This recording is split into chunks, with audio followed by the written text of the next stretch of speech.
Miq Prizmus, në të gjithë diskursin e tij, Edi Rama, sipas meje, mundohet të fshet diçka shumë të rëndësishme.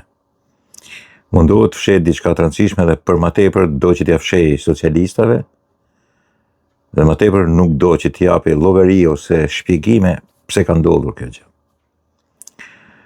Edi Rama nuk shpjegon, nuk sqaron dhe nuk tregohet sipas meje i ndershëm në parimet e partisë tij, shkryetari i Partisë Socialiste, pse e majta botërore, po sidomos e majta evropiane dhe majta amerikane janë kundra tij. Pse i gjithë shtypi progresisht i majt, edhe nuk po diskutoje ultramajtistët dhe komunistët se ata janë kundra gjithsesi. Po shtypi i majt.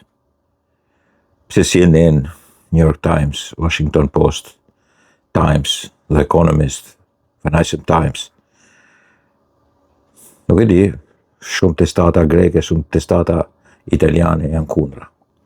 Pse partitë e majta në Itali, pse partitë e majta në Francë, pse partitë e majta në Gjermani, në Spanjë, në Britaninë e Madhe janë kundra Edi Ramës. Po flas vendet mike të mëdha. Pse si motrat janë kundra Edi Ramës dhe kanë organizuar të gjithë fushatën e majt kundra tij. Sigurisht për zvërnesin, për protestat, dhe sigurisht edhe pastaj edhe për antitrumpizmin e jashtëzakonshëm tyre. Pse e majta në një sulm të tillë? Pse mjera portale bëjnë një zhurmë të tillë dhe të gjithë në përgjithësi shumica e tyre janë majtas? Për çfarësye? Për çfarësye edhe si vllau i tij Alex Soros nuk ndryhen? Pse janë shumë segment përfaqësues numër 1 i tyre është Birni në Ballkan, janë kundra. Për çfarësye? Produkt i drejt për drejt i Sorosit dhe Edi Rama konsideron si vllad veten Alex Soros. Për çfarësye një zëmrim i tillë? Në fakt unë kam një arsye. Ai sigurisht i ka bërë nder Giorgia Melonit, një djathë, shumë duan ta quajnë djathë ekstreme, në vërtet për mua nuk është djathë ekstreme, për emigracionit. Emigracioni në të vërtetë është kalë betejë e të majtës, progresistave dhe të majtës. Edi Rama i ka sfiduar duke shkuar në momentin më tragjik për Izraelin dhe Netanyahu dhe i ka shkuar atje. Sigurisht si një kryeministër i Partisë Socialiste dhe të majtë. I ka sfiduar dhe ka bërë një nga veprimet më absurde sipas tyre gjithmonë, duke shkuar te njëri që ata kishin shpallur non grata dhe kriminal. E gjithë e majta e kishte kusht beteje këtë, ndaq ideologjikisht, ndaq shpallur armik.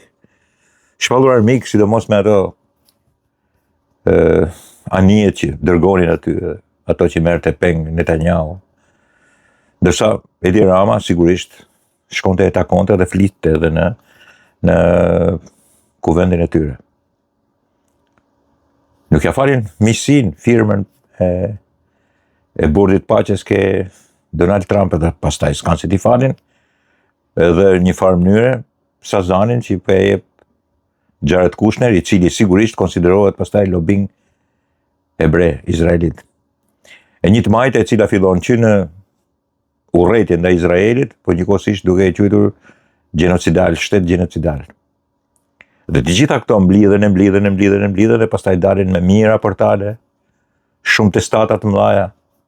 Nuk mund t'i them testata të vogla Reutersi. Reutersi e ka ndjekur protestën, e ka konsideruar pjesë të një mrekullie për të mbushur dispaqet e lajmeve të tij, më keq se sa News 24 këtu në Shqipëri.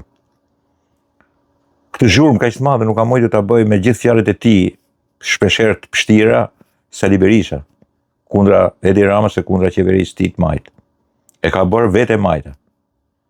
Dhe këtë sqarim Edi Rama nuk ja bën Partisë Socialiste. Duhet t'i shpjegoj Partisë Socialiste pse miqtë e tyre nëpër botë janë kaq të acaruar me Edi Ramën, qeverinë e majorancës socialiste në Shqipëri.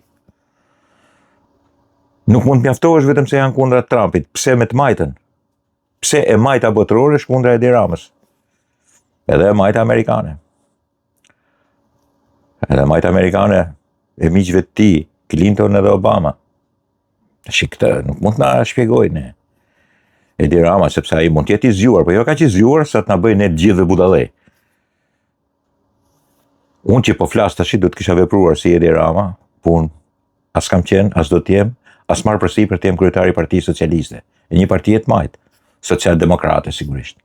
Një parti sigurisht të madhe, më të madhe në trevave shqiptare, po është Edi Rama. Dhe Edi Rama sigurisht i ka fyer të majtën evropiane dhe të majtën amerikane, të majtën në përgjithësi, me veprimet e tija, që mbase, thot, i shërbejnë vendit ti, po në të vërtet, godasin parimet e të majtës, sot, dallimin që ka ajo me djathën. Ato janë për emigracionin, për turmat e emigrantëve në përvendet e tyre.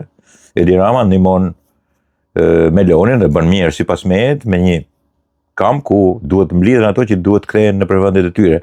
I dha të drejtë edhe Evropa, po me shumicën e votave të partive të djatha. Më kuptoni tash çfarë duhet të them? Duhet të them pse nuk e shpjegon. Pse s'ja shpjegon partisë ti? Ti thot sigurisht, unë jam sjell si një djathë dhe kam sulm nga e majta. Sigurisht nuk jam në pozicionet e dikurshme me Fondacionin Soros, përkundrazi e kam gati armik, mos themi e kam armik të vërtet, dhe ai që është si vllau im, nuk është më as si vllau, as miku im. Sepse sigurisht treqëria e këtyre sulmeve organizohen, nxiten edhe janë edhe në Tiranë nga Fondacioni Soros. Këtu e kam fjalën. Pse se bën këtë?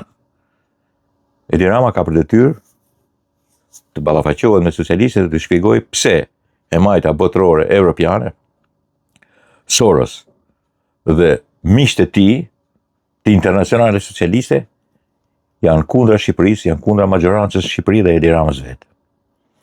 Mos ta thotë se i tashmë i kam miq. Kur gjuhën e trupit e shikojmë edhe dëgjojmë gjithë.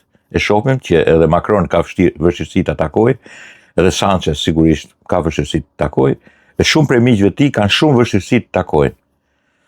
Sigurisht që këtu në mes janë amerikanët, është qeveria e presidentit Trump, janë trumpistët në përgjithësi, por Rama duhet ta shpjegojë që ka rënë një pozicion të vështirë. Ky është pozicioni i vështirë i Edi Ramës, jo ata që bërtasin sheshat. Ata janë mësane një çorb, turdilloj elementesh të mbledhur atje që sigurisht gjën kryesore që do kenë dëshirë është përballja me Partinë Demokratike dhe me Partinë Socialiste. Derisa ata të sunojnë protestën dhe pastaj kthehet çdo gjë në normalitet. Pastaj do kthehet gjithçka me Molotov dhe me këto protestat e Sali Berishkave dhe Berishkave vetë, këtu përfundon kjo lloj proteste. Gjëja e brendshme është gjëja e brendshme, por Rama ka për detyrë të sqarojë elementet armiqësor, jo miqësor tashmë të majtës evropiane dhe botërore me majorancën në Shqipëri, Edi Rama dhe Partinë Socialiste. Dakord miqtë mi?